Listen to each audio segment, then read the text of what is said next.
Bonsoir, le jour tombe.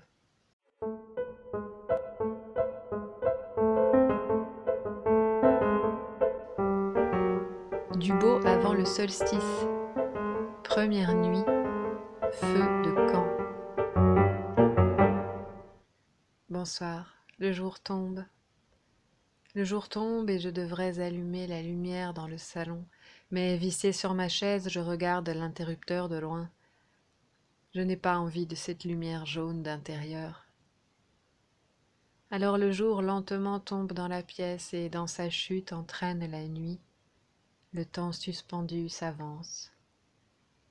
Les choses se figent dans leur mystère. Rien n'arrivera jusqu'à demain. Voilà, le jour est tombé, et dans la cuisine absolument noire, j'ai laissé mon portable, le voilà qui vibre, s'allume, s'anime au milieu de l'ombre épaisse. Je vais jusque-là, à tâtons. J'aime marcher dans le noir. Je regarde ce que le monde me veut, puis je m'attarde. Dans ma main, l'écran raconte une histoire, rien que pour moi. Je m'assieds dans le noir et fais défiler les messages, les yeux éclatés par le blanc. Pendant que je scrolle dans le ciel, quelqu'un allume les étoiles une à une. Tout d'un coup, on sonne à l'étage du dessus. Je sors de mon hypnose, lève la tête. J'ai des rectangles blancs plein les yeux. Je ne vois plus rien. Je ne vois plus la nuit. J'attends un peu et retourne dans le salon obscur. À nouveau, je m'assieds à la table. Je fixe la fenêtre. En bas dans la rue, le panneau publicitaire passe ses vidéos aveuglantes et m'offre un éclairage de discothèque sans danseurs, étrange et répétitif. Sur la table, j'attrape la boîte d'allumettes. Le jour est tombé et dans la nuit, j'allume une flamme. Le cadeau de Prométhée. Le feu n'est jamais aussi beau que dans la nuit. Comme un sorcier qui accomplit ce qui est interdit, il nous rend un peu de lumière, mais toujours mêlée d'ombre. Comme un sorcier puissant, il menace mes doigts qu'ils ne veulent pas lâcher la combustion magnifique. La lumière nocturne n'est pas sans danger. J'allume enfin la bougie pour le repas du soir. Bientôt, nous partagerons ici le repas et quelques histoires.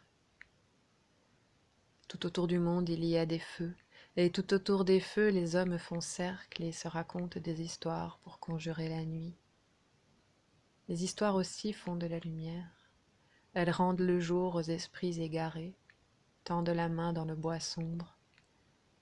Les histoires sont peut-être le vrai cadeau de Prométhée, le forfait réellement commis aux dépens des dieux. Car en nous donnant le feu dans la nuit, il nous a donné aussi la grâce de pouvoir inventer des histoires.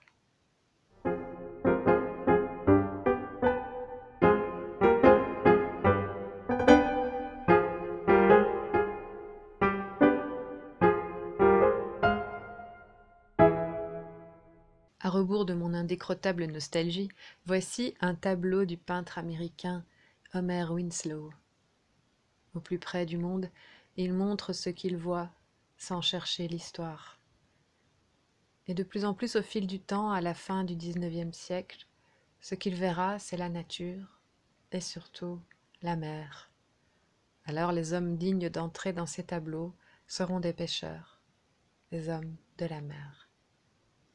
Et les voici ces pêcheurs dans la nuit des Adirondacks, un massif campé entre le fleuve Saint-Laurent et le lac Champlain dans l'État de New York. Winslow a trouvé dans cette région l'inspiration pendant 40 années de sa vie. Il en ramena plus de 100 toiles. Adirondack. Adirondack. C'est beau, vous ne trouvez pas? Le nom de la région viendrait de la langue du peuple Mohawk, dans laquelle Adironda signifie mangeur d'arbres. Pour les groupes qui ne pratiquaient pas l'agriculture, l'écorce des arbres pouvait parfois être la seule nourriture disponible en hiver. Et les Iroquois les affublaient alors de ce sobriquet, mangeurs d'arbres. Ainsi, le nom de la région qui inspira durablement Winslow est-il lui-même marqué par la rudesse, la rusticité, le combat avec la nature.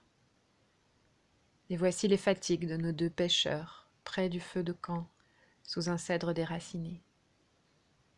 Simplement présent, comme tous les hommes dans les tableaux de Winslow, qui ne racontent rien si ce n'est cette présence au monde, et qui n'a pas connu, en effet, cette présence silencieuse autour du feu, où l'on ne sait plus vraiment à quoi l'on pense, où l'on peut abandonner son esprit lourd de pensées.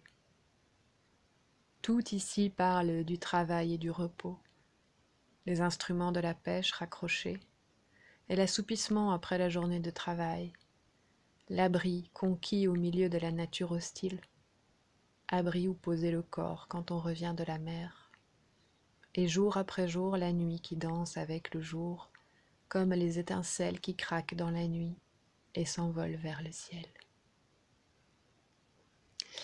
Ah, je crois bien que je me suis fait avoir au feu de camp d'Homer Winslow. Il ne raconte pas d'histoire, et moi, je n'ai pas pu m'en empêcher. Mais que peut-on faire de mieux, quand le jour tombe, que de contempler les flammes d'un tableau qui nous arrive du passé, dansant devant nos yeux, de laisser vagabonder son imagination pour inventer des histoires, et puis de vous les raconter, à vous, réunis dans le lointain, autour de la lumière d'un écran. Bonne nuit à vous, dormez bien, ou bien veillez, jusqu'à l'aube, jusqu'à demain, jusqu'à midi. Bonne nuit, bonne nuit.